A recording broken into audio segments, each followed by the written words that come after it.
Stand in front of a mirror. Really look. Bare skin. No fur. Eyes with white showing all around, like two little windows. A body built to stand up and stay up, hour after hour.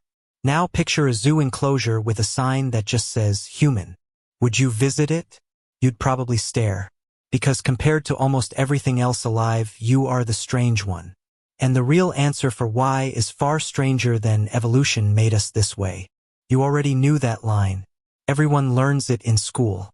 But nobody tells you what it actually cost your ancestors to become this odd. Losing fur nearly killed them. Standing upright nearly killed them. And the whites of your eyes? Those might be the boldest gamble your species ever made. Let's take them one at a time. Start with the fur. Every close relative you have is covered in it. Chimpanzees, gorillas, orangutans, thick hair from head to foot. You have almost none, except in a few patches that stayed for reasons scientists still debate. Why would evolution strip away something so useful? Fur blocks sun. Fur holds in warmth. Losing it should have been a death sentence. Anthropologist Nina Jablonski has spent decades studying this exact puzzle. Her research points to heat, not cold, as the real driver. Somewhere around 2 million years ago, your ancestors moved out of shaded forests and into open grassland under a brutal equatorial sun. Fur that once protected them became a liability. A furry body overheats fast when you're moving under direct sunlight for hours. And moving under direct sunlight for hours is exactly what they needed to do. Think about what that transition actually meant on the ground. A body evolved for shade was suddenly exposed for 6, 8, 10 hours a day. No fur canopy overhead. No cool river to duck into on command. Just heat, radiating off open grass, with nowhere to hide from it. Most mammals solve this by staying still during the hottest hours and moving at dawn or dusk. Losing the fur only helps if you're also willing to move straight through the heat that everything else is avoiding. That's the part that should sound impossible. And it very nearly was. Because here's the twist nobody expects. Your ancestors weren't fast. Not compared to a cheetah, not compared to a lion, not even compared to an antelope. A human sprinting flat out loses to almost every predator and most prey on the savanna. So how did a slow, clawless, fangless animal survive out there at all? The answer is endurance. Not speed, endurance. Researchers Dennis Bramble and Daniel Lieberman documented something remarkable about the human body. It is built almost perfectly for long-distance running. Long legs, springy tendons in the feet, a ligament running down the back of the neck that stabilizes the head while running, found in almost no other primate, and millions of sweat glands covering bare skin, letting heat escape as you move. Most animals cool down by panting. Panting only works when you stop running. Your ancestors could keep moving and keep cooling at the same time. So while a gazelle could outsprint a human in the first 30 seconds, it couldn't outlast one over 5 miles under a hot sun. Early humans used a hunting method called persistence hunting, literally chasing an animal for hours in open heat until it collapsed from exhaustion. No spear needed at first. No ambush, no trap. Just legs, sweat, and patience. Picture it. A kudu or an eland bolts at full speed, puts a huge gap between itself and the hunters, then stops to rest and cool off, the way any four-legged animal would. But the humans never stopped. They walked, jogged, tracked footprints in broken grass, and closed the gap again, and again, and again. Hour after hour, the animal's body temperature climbed, because it could never fully recover between sprints. Eventually, it would simply stand still, overheated and unable to run another step, and the hunters would finally catch up on foot. Anthropologists who've documented this technique among modern-day trackers, including the Kalahari San, describe hunts lasting anywhere from 2 to 6 hours, sometimes covering more than 20 miles. That is not a fight your body was built to win by force. It's a fight your body was built to win by refusing to quit. Losing the fur wasn't a flaw. It was the price of becoming the best long-distance runner on the savanna. Every other predator around you sprints and rests. Your ancestors just didn't stop. Now think about standing up. Walking on 2 legs looks simple because you've done it your whole life. But upright walking is mechanically strange. Most mammals balance on 4 points of contact. You balance on 2, stacked one on top of the other, which is a little like balancing a broomstick on your palm all day, every day. One misstep and you fall harder than a 4-legged animal ever would. So why take that risk? Because standing up freed the hands. And free hands could carry things, food, water, tools, even infants, over long distances a 4-legged forager never could. But there's a second, quieter benefit that mattered just as much on that open grassland. Standing tall exposes far less of your body to direct overhead sun than moving on all fours does. A chimpanzee walking on its knuckles has its entire back baking under the midday light.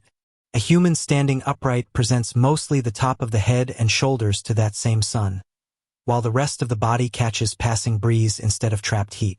Researchers have calculated that this posture alone can cut solar heat gain by a significant margin during the hottest parts of the day.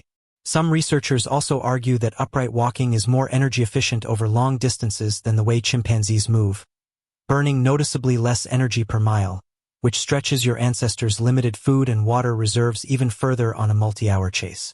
2 costly changes, fur loss and bipedalism, reinforcing the exact same survival strategy.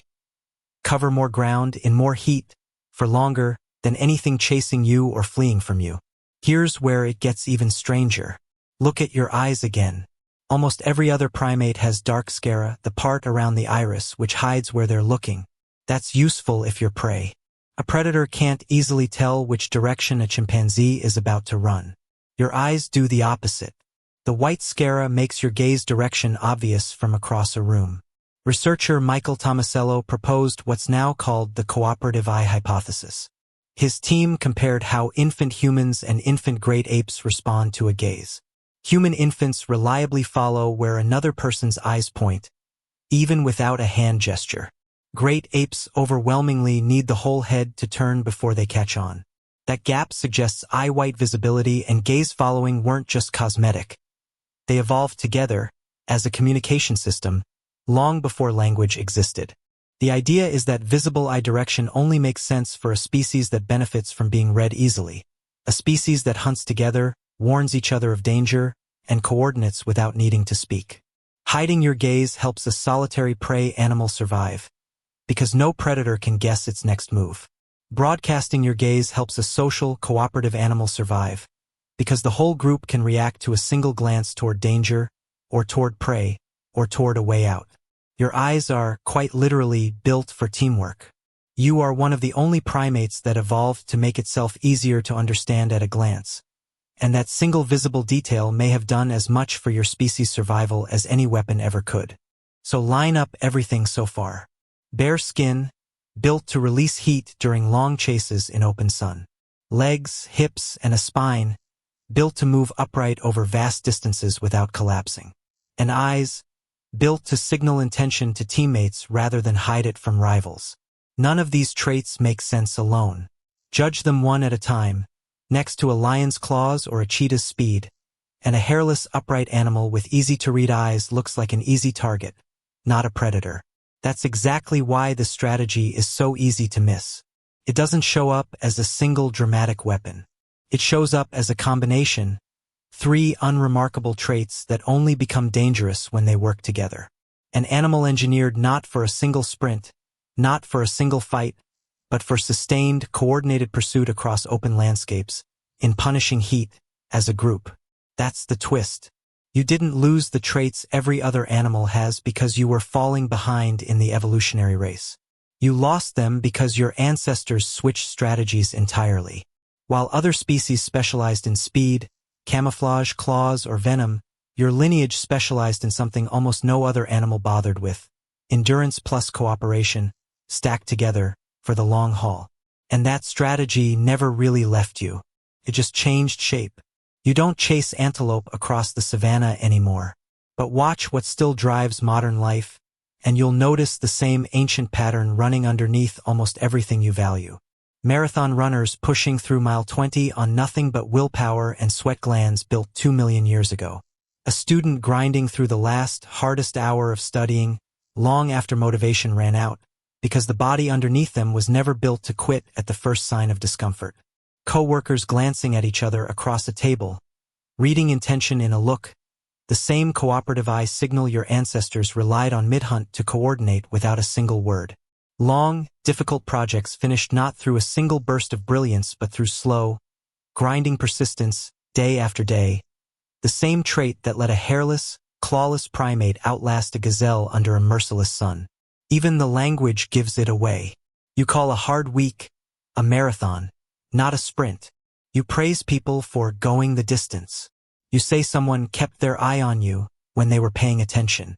None of that is coincidence. It's a 2-million-year-old survival strategy, dressed up in modern words, still running the show. You still are the endurance animal. You still are the cooperative animal. The traits that once looked like weaknesses next to fur, fangs, and claws turned out to be a completely different kind of weapon, one built for the long run, not the short one. So the next time you catch yourself in the mirror and think you look like the odd one out, remember what that oddness actually bought your ancestors. It bought them the whole planet. Stand in front of that mirror again. You're not looking at the animal that lost its advantages. You're looking at the one animal built to outlast everything else in the game.